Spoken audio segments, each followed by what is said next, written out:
Hello and welcome to this week's Football Digest Extra Time, where we look back at the biggest and the best games of the weekend, really. But I'm not sure I can say that this week we're looking at the best game of the weekend, but it was certainly the biggest. It was certainly the most talked about, and I'm sure the debate will rage well on into the week. Of course, I'm talking about Sunday's stalemate at Anfield between Liverpool and Manchester United, which yet again failed to live up to the hype that's always built around it. I'm Chris McKenna, Daily Star football writer, and I'm glad to be joined this week by the Liverpool Echo's Liverpool correspondent, Mr. Paul Gorst. Paul, welcome. Have you calmed down from yesterday's thrilling game? It can be hard to unwind after a thrilling game like that. Yeah, it takes some time when the games are exciting and there's stuff to get your teeth stuck into, but there wasn't a whole lot to do there yesterday at a very cold Anfield, was there? An interesting game. I mean, I know a lot of kind of neutrals came away from it, but moaning that it wasn't a classic or a game to remember from the two biggest clubs in England. Let's not forget that for all of Manchester City's growth and Chelsea and whoever else, these two are still the giants, aren't they, of English football? And sometimes, more often than not, actually, the games don't quite live up to the build-up, which is probably hard to do, given the amount of hyperbole that goes into it. But I didn't actually think it was that bad a game as some tried to make out. It wasn't great, but I thought both teams were trying to win it in their own way. Manchester United had the better of the chances, particularly in the second half when Alisson was called into action to save Fernandes and then Pogba. Liverpool, a lot of huffing and puffing, a lot of kind of decent approach play up until the edge of the penalty area, and then more often than not, a team to fall away, which is symptomatic of how it's been for the last three weeks or so, last month. So no classic by any stretch, but something maybe for Liverpool to build on going forward. Yeah, I think what played into the kind of flat feeling afterwards, after the game, was the fact that the draw was just kind of nothing really for either side. It just didn't feel like a great result for either, but then it didn't feel like disastrous either, because, okay, United didn't open up a 6-point gap in Liverpool, but they still stayed top last night. And Liverpool, okay, they didn't go back top, they didn't regain control, but again, they didn't let United open up a 6-point gap on them. So it was kind of nothing. I mean, I think the big winners were obviously Manchester City now, who can now go top of the league if they win their game in hand. So I'm sure after the game at Palace, if they didn't know beforehand, I'm sure they were delighted to see that 0-0 scoreline. I mean, we will look into both teams' kind of performances, but we'll kick off with Liverpool.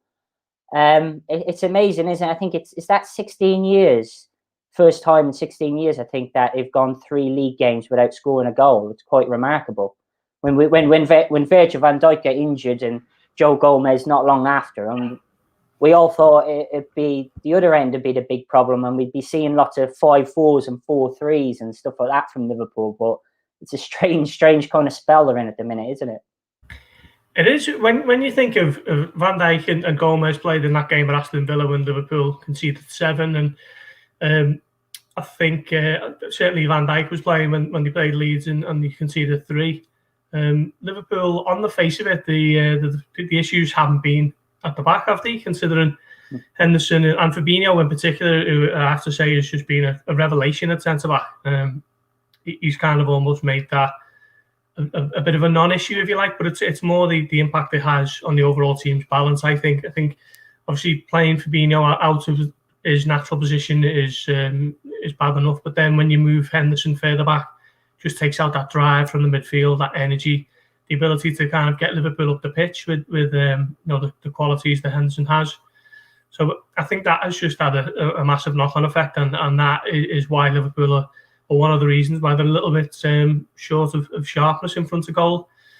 Roberto Firmino, for me, was well off the boil yesterday. He looked like he turned a massive corner in December when he scored the winner against Tottenham, and then took a classy double against Palace. But since then, he's kind of gone backwards, and at times he was looking a bit scared to shoot. And then when he did, they weren't fired with any kind of conviction. And ultimately, it was fairly easy for Manchester United. I thought Luke Shaw was one of the game's outstanding players.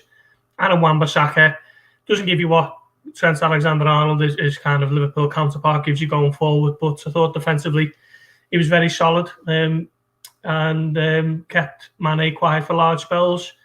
And Harry Maguire and Lindelof were content to sit in the 6-yard box and get blocks in and get interceptions in, and it was all fairly easy for Manchester United. Liverpool, as I say, created to a certain point, but United stood up to it, and they'll be delighted. Liverpool need United to drop points, and they're running out of games for United to do it.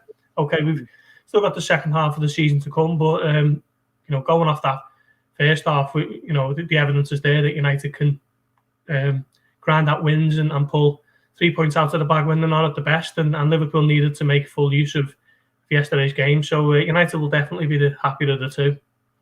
It's a funny one with Liverpool. It's like they're missing Diogo Jota a lot, aren't they? Because even though he was kind of a surprise signing back in the summer, and one of the things going into the summer, nobody had have said, well, Liverpool needed Diogo Jota. But to me, he seemed to bring something different to that Liverpool attack that maybe teams that have not figured them out, because I think it's very hard to figure out that front three. If they are firing, I still think they're one of the best attacks in Europe. But Jota was a bit of an anomaly. Nobody knew how he fitted into that Liverpool front three, so they were very hard to defend against when he was playing. And it's kind of since he's got injured, and maybe that's taken a bit of pressure off Firmino, that his place was, I wouldn't say maybe under threat, but there was certainly questions being asked. Maybe now Jota could come into that front three and take his place if Firmino doesn't step up, and he hasn't got that at the minute, which maybe that's kind of taking the pressure off him, and he's a bit more relaxed. But he certainly, I think there's going to be questions asked now going forward over the next few weeks to see if he adds some more goals. But there's a good point, like what you make with the midfield, because like Fabinho and Henderson yesterday, for most of the game, until the kind of those late chances for United, they looked like a long-term centre-half partnership, didn't they? But you miss like what they kind of take out of the midfield, though, don't you? Because Thiago was brilliant at times yesterday. In the first half, I thought some of the passing was outrageous, amazing. But you kind of feel, I think he needs a Henderson or a Fabinho beside him, just to kind of let the reins a bit more loose on him, so we can kind of get involved more in the attack and play. Do you think Liverpool are missing that with him in the midfield? That Shaqiri, as good as he was in the first half, maybe doesn't give Thiago that kind of protection defensively. Yeah, 100% agree. I think it was a little bit of a left field formation from Jurgen Klopp, particularly playing in Shaqiri in that role, and the kind of almost like the most advanced midfielder with not much importance given to tracking back and getting your tackles and your interceptions and closing off spaces. He was very much entrusted to go on and play his natural game, and I think that was the fact that he started was a massive kind of signpost from Jurgen Klopp, that he knows that Liverpool are struggling for creativity, because that was actually Shaqiri's first start since December 2019 and his first Premier League start of the season. So that to me was just a massive, I know that we're not creating as much and I need to do anything to try and rectify that. And in a normal kind of, if everyone's fit and firing, then Diogo Jota would be the one to kind of come into that. And I completely agree with your points on Firmino. I think kind of his comfort from knowing that Jota's going to be out for the next few weeks is kind of bred a bit of complacency, because Divock Origi's not cutting the mustard at the moment, and Takumi Minamino, although he scored at Palace, has kind of not really shown too much. It has to be said that over the year that he's been at the club. But on the point of the defence, you'd be hard pushed to kind of criticise Henderson and Fabinho in particular for their performances, but they're not defenders, are they? They're not centre backs. I do think they haven't one of. I mean, let's face it, the 2/3 of Liverpool's best midfield. I think most people would argue that maybe Wijnaldum and those two, or Thiago and those two, are Liverpool's best midfield three. So having those two out of position doesn't help anyone. It certainly didn't help at Southampton. And although I thought Thiago was excellent yesterday with some of his passing, as you say, I think if he did have a little bit more solidity next to him in a Fabinho and or a Henderson, I think it really would free him up to go and just pick his passes a little bit more and not be scared to try things that don't come off. There was a couple of passes he played yesterday where he can either play it backwards, he can either play it to the side or play it maybe a little bit further forward, going wide. And he doesn't choose any option. He wraps it through the middle and breaks the lines and breaks up play and puts United on the back foot. And it's just going to be so interesting and exciting to see kind of how he develops over the next few weeks and months and years at Liverpool. Because for me, he's probably the most high-profile signing Liverpool have made in the Premier League area. A two-time Champions League winner who's only ever played for Bayern Munich and Barcelona, coming at the age that he has, still in his 20s, the absolute peak of his career. The last game he played in was the Champions League final, and it's just going to be so good to watch him develop over the next few years. Definitely. Obviously, on this centre-back issue, I've seen in the piece you wrote that you kind of make the point that maybe now that FSG maybe have to look at the finances, and obviously we know it's difficult. Jurgen Klopp spoke about it the other week in his press conference about the COVID and the restriction that puts all the football clubs under. But it's to go out maybe and see if they can bring in a centre-back to at least release Henderson or Fabinho back into that midfield. I mean, how difficult do you think that might be, though, to do that, to bring in that centre-back?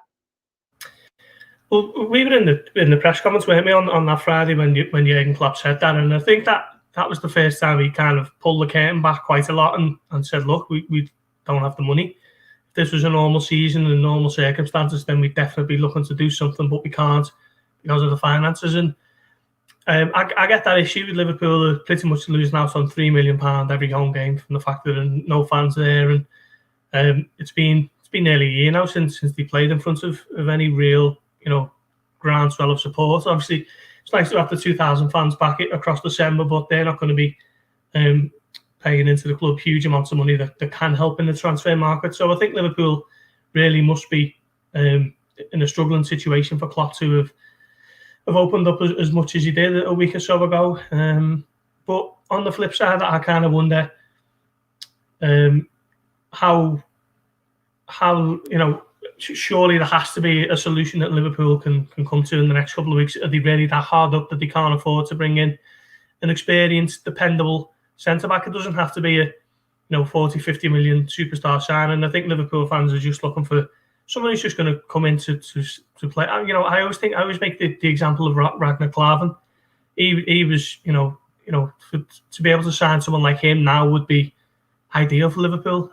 Surely there has to be someone out there, although admittedly funds are stretched and finances are tight, but so much rests on Liverpool's ability to bring in a centre-back, and in a lot of ways the ship is starting to sail. Liverpool haven't won in the last 4 games, and okay, you can't really point directly at either centre-back to say that wouldn't have happened if player A was in there instead of Jordan Henderson, but it just has such a knock-on effect, as we say. And I think the club owners, FSG, whilst very prudent and sensible in the kind of management of the club over the last 10, 11 years, I think this is a time when they've got to kind of free up the purse strings and bring someone in, because, as I say, it could be the difference between Liverpool retaining this title or letting it slip by them. And it'd be such a shame to see it kind of fall by the wayside, because it was there for the taking, and in a couple of weeks' time it could still be.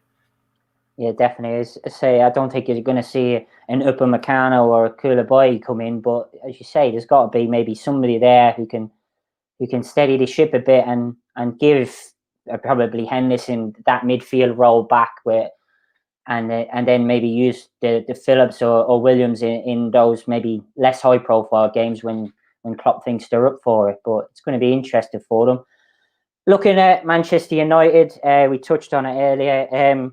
It was a funny kind of performance, I thought, from them. It felt like a big audition that this was the chance to really prove the proper title contenders, and they kind of didn't prove it or didn't disprove it. They kind of just stayed where they were, and it was a bit funny. I thought it was Muhammad Ali's birthday on Sunday, and it was a bit of a rope-a-dope tactic from them. They seemed to sit back for the first half and see what Liverpool had, and let them try and punch themselves out. But then they didn't really have the pop themselves late on, apart from those 2 chances. I mean, what did you make of United's performance yourself, Paul?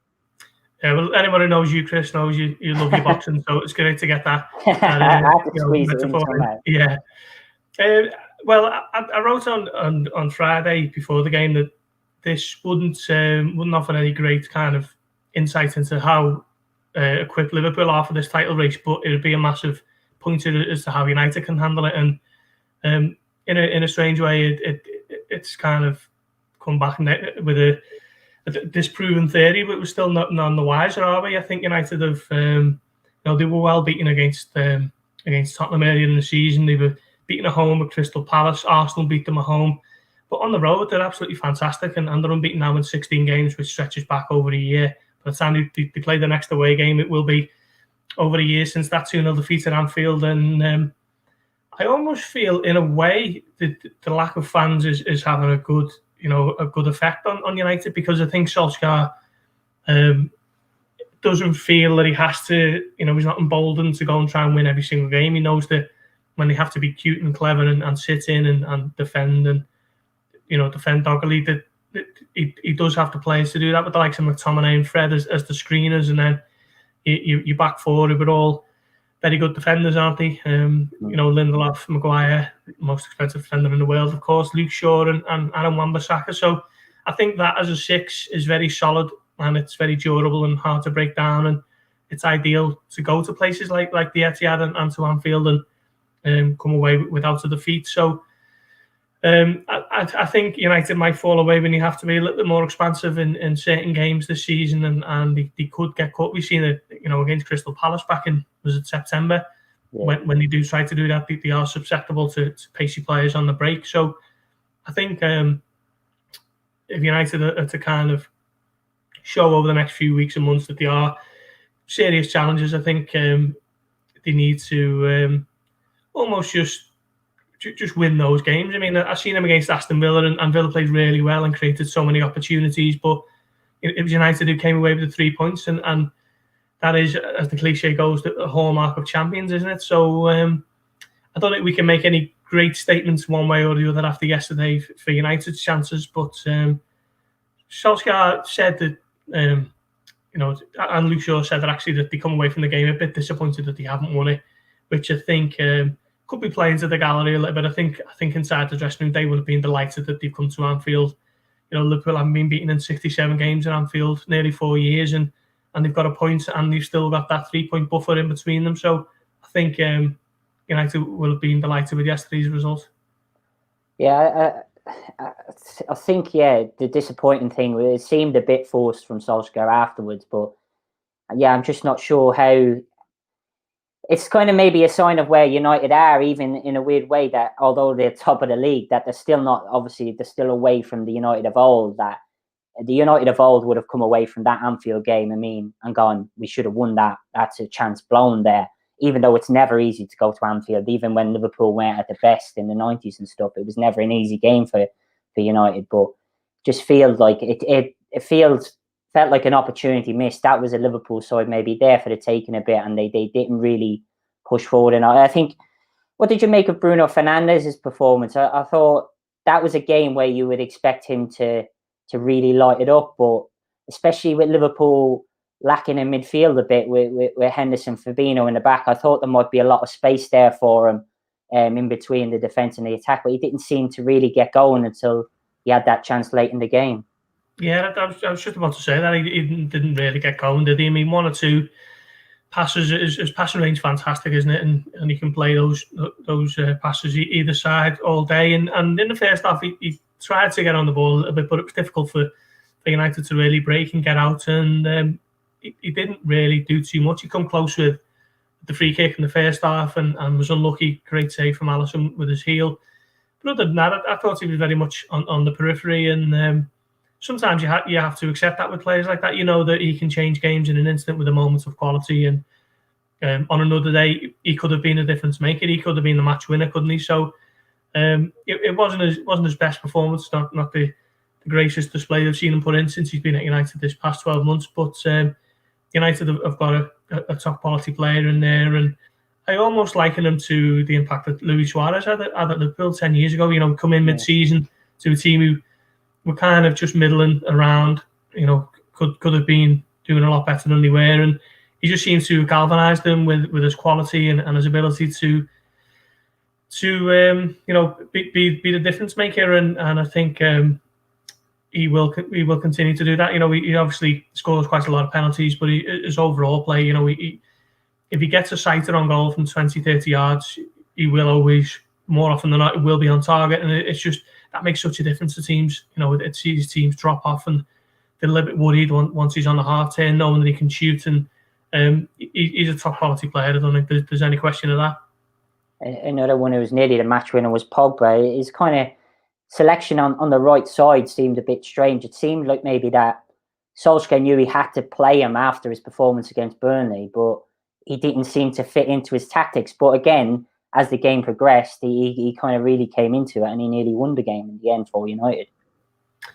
Yeah, in the first half, he was obviously stationed on the right, as you say, and I wasn't sure whether he was meant to be on the right of a midfield three or whether he was meant to be on the right wing a little bit further forward. And Andy Robertson was just in acres and acres all the time. And if Firmino uses Robertson rather than shoot wide in the first half, that's a massive opportunity for Liverpool. And I just felt that Robertson was just finding acres of space because Pogba was so reluctant to follow that run, or he was coming in field and Robertson was going up the flank. And it was a strange one, wasn't it?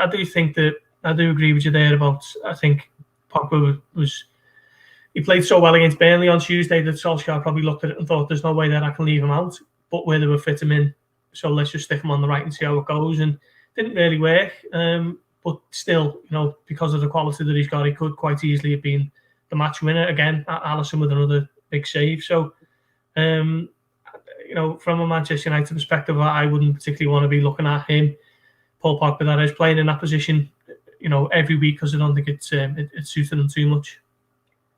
You think they'll be there come there in May? Do you think they'll be in the title race, or do you think they'll fall away? I think if you finish above Manchester City, I think you win the league. And up until fairly recently, I was saying that this is still Liverpool's title to lose, and 3 points from the last 12 games suggests that could be the case. I still think Liverpool and Liverpool and City are the top dogs in this league, and United are just a little bit further back, and then it's maybe Tottenham, Chelsea, and Arsenal kind of struggling to put together any prolonged run. So for me, it's still Liverpool and City, and United a little bit to go before they're probably going to be up there in May. Just finally, it was a good point made to Jurgen Klopp in the press conference afterwards that how tight it is, and I think it's 5 points is separating sixth and top spot.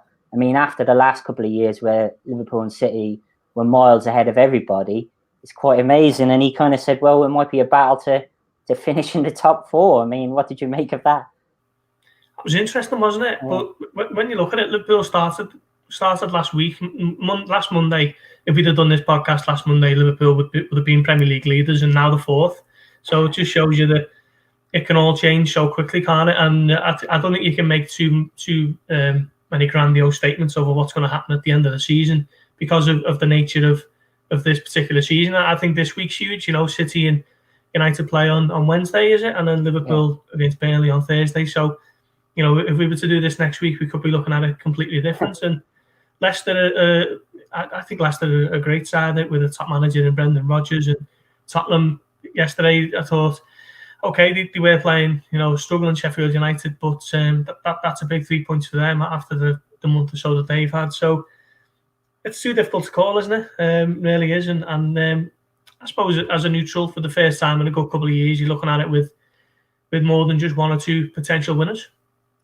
Another big week in the Premier League, and then we get to see it all over again in the FA Cup, Manchester United against Liverpool, which I'm sure the guys on Thursday will discuss in our main show, which make sure you tune into that. But that's all we've got time for today. Thanks very much, Paul, for joining us. And let's see what happens this week.